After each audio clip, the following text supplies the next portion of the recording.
Many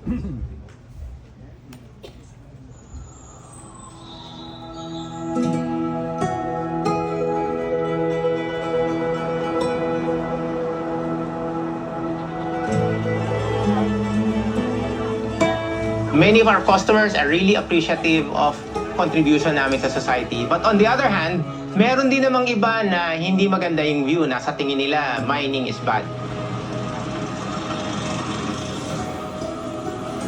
Nung una silang dumating dito, siyempre marami kaming agam-agam na baka magkaroon ng epekto sa aming dagat, sa aming kinukuhanan ng aming kabuhayan. Ito yung iniwan sa amin ng mga kaninunuan namin na lupain. So sobrang halaga talaga to sa amin. Bilang isang tribo or IP, dito talaga kami namulat, nabuhay, lahat ng pamumuhay namin. So hindi lang sa amin, pati na rin sa mga kabataan namin. Nung una, nag-against kami dyan. Kako, wala naman tayong pakinabang dyan. Downstream tayo ng waste nila. Kaya nga sabi ko nga noon, maglagay nga tayo ng tarpaulin doon sa highway. No to mining. Ganyan ako noon. Pero over time, when nag-umpisa na si mining, hindi naman nawala ang tubig. Hindi naman nalibre yung mga lupa. So parang unti-unti nawala yung perception ng tao na, aba, hindi naman pala ganito. May employment, may scholarship, may development. Isa sa mga ginagawa namin being responsible mining dito is yung community engagement. So it means not just being responsible for the environment, but it compasses everything. It talks about people, how the mining industry reaches the people.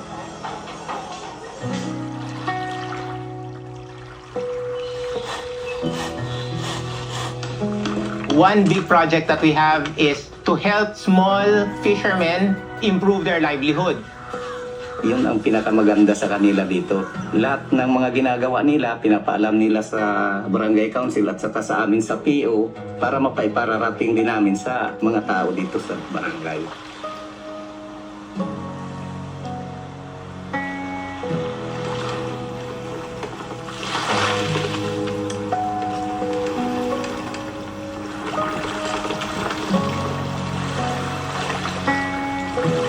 Sa amin po sa mga mangingisda, ito pong yung binibigay nila ng mga bangka. So nag-umpisa noong 2021 is 5, ngayon is 12 na. May kasunod pa yung programa nila sa bangka yung Marine Protected Area. Tuloy-tuloy yun na tulong. Yung Marine Protected Area ngayon na pinupunduhan naman nila is para mapalapit na lang dito sa amin yung kinukuhanan ng isda. Gumanda ang buhay po namin. Kaya ito yung weaving po, pwede namin na ipasama sa mga new generation, mga anak po namin. Sa trabaho ko, maging proud talaga ako kasi bilang babae, nagagawa ko yung nagagawa ng mga lalaki ko. Dito kasi sa underground, hindi lang sa truck ka mamaniho.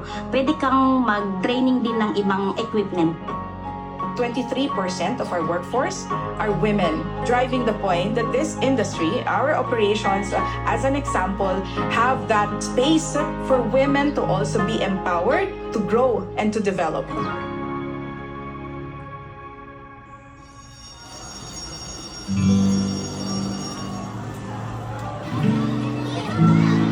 Yung pinakamaganda na nagawa ng company sa amin, yung pagtulong sa edukasyon, lalo na nandyan yung tinatawag namin na scholarship. That is one important pillar of our community programs. Automatically, no issue in all of our host and neighboring barangays. The building of public schools, subsidies for teachers are part of the programs that are being pushed, and we're very supportive of that.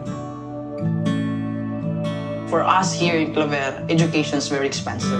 Walang opportunity mga kabataan dito to go to school.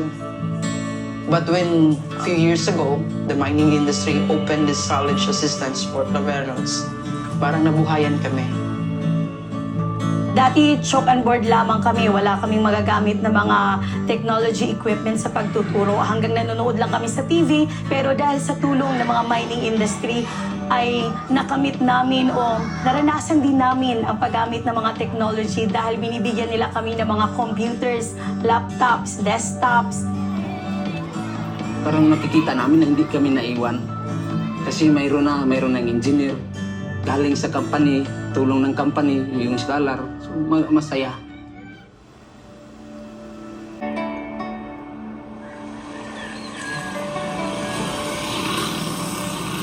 Masasabi ko malaking impact sa buhay namin. Wala kaming means of transportation. So when we go to the nearest town in DBB, we have to hike half day. That is 14 kilometers DDPU to DBB just to buy the basic needs.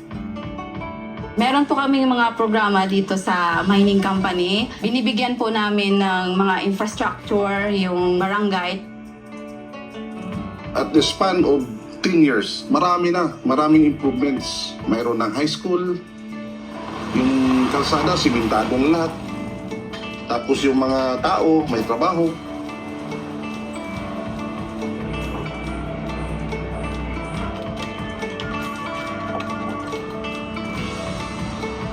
So one of the things that has been running, I think this is a very good program of ours that we're continuing, is what we call the IP Culture Revitalization Program.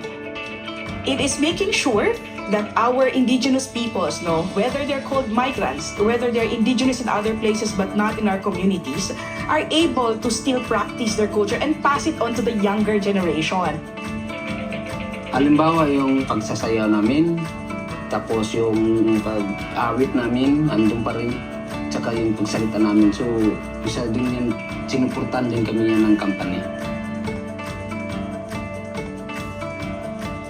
Doon naman sa contribution to the environment, meron kaming tree planting program. And although yung requirement ng pamahalaan ay 300 plus trees lang ang itanim ng mineral processing permit namin, actually ang tinatanim namin is lampas pa doon. More than thousands ang tinatanim namin taon-taon.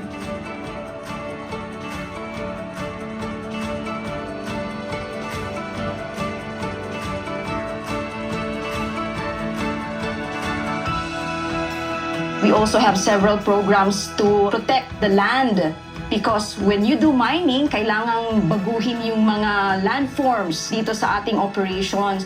We have a progressive rehabilitation. We will not wait for closure bago natin i-rehabilitate ating landforms.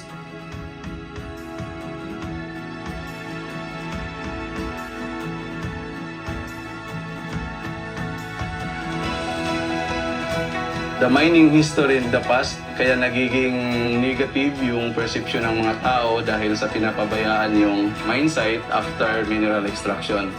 So ito yung pangarap ko na hanggat maaari yung contribution ko, may pakita ko sa community na yung mining area properly rehabilitated, bumabalik yung biodiversity.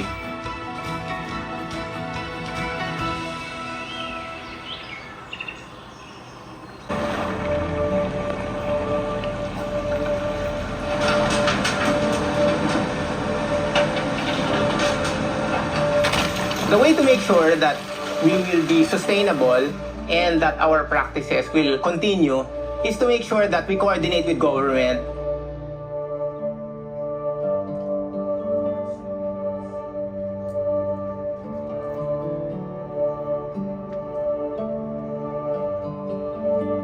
We have to make an agreement that all of the activities should be what we call proper coordination with the local government.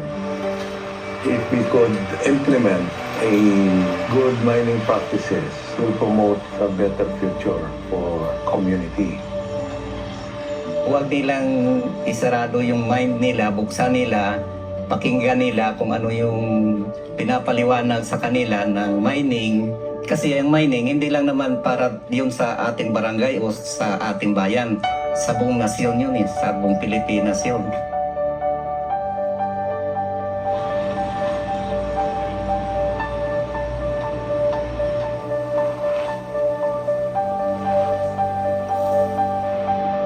Just share your heart to the mining industry. Just share your desire for your municipality. so that they will also understand and so that they will know how to act, what to do in your municipality.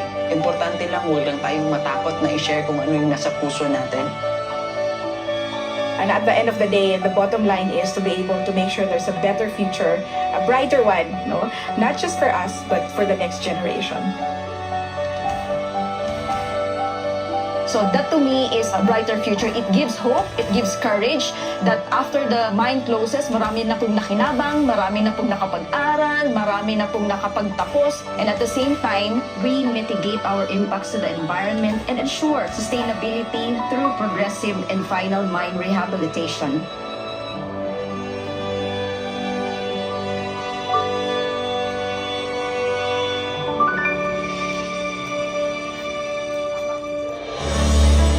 So that's how we do it. So focus and then a lot of consultation to make sure that our small budget is nonetheless effective. I'm very curious because when it comes to collaboration, it's a lot easier to, I suppose, to collaborate with the government because there are certain requirements and these requirements have to be met. But I think it's a lot harder to collaborate with the society because it's not just the requirements that we're talking about, it's also about their historical background, their families, they are situated there for the longest time. So how are you able to navigate these relations with the society and convince them that, hey, we're here to do good? Well, thank you, Ed. Well, you're right, Jasmine, no? It's hearts and minds, dreams. And then we have to find what the common goal is. Right? What do we want for our families? What do we want for our communities? We all want something good, right? So that's where you start. Start talking, and you always just don't leave the table. You know, first attempt will not be successful. I think in the video, one of the capitans was saying that they had a bad impression, right, on our operations. But in time, you know, after talking, after further understanding of what we do and the responsible practices that we do, they're able to see it. No, so you just don't walk away from the table. As long as everybody stays at the table and talk, dialogue, it will work out. No, but you're right. You have to win trust. You have to win hearts, minds, dreams. No, but we all want the same thing as human beings. We all want something that's good for everyone.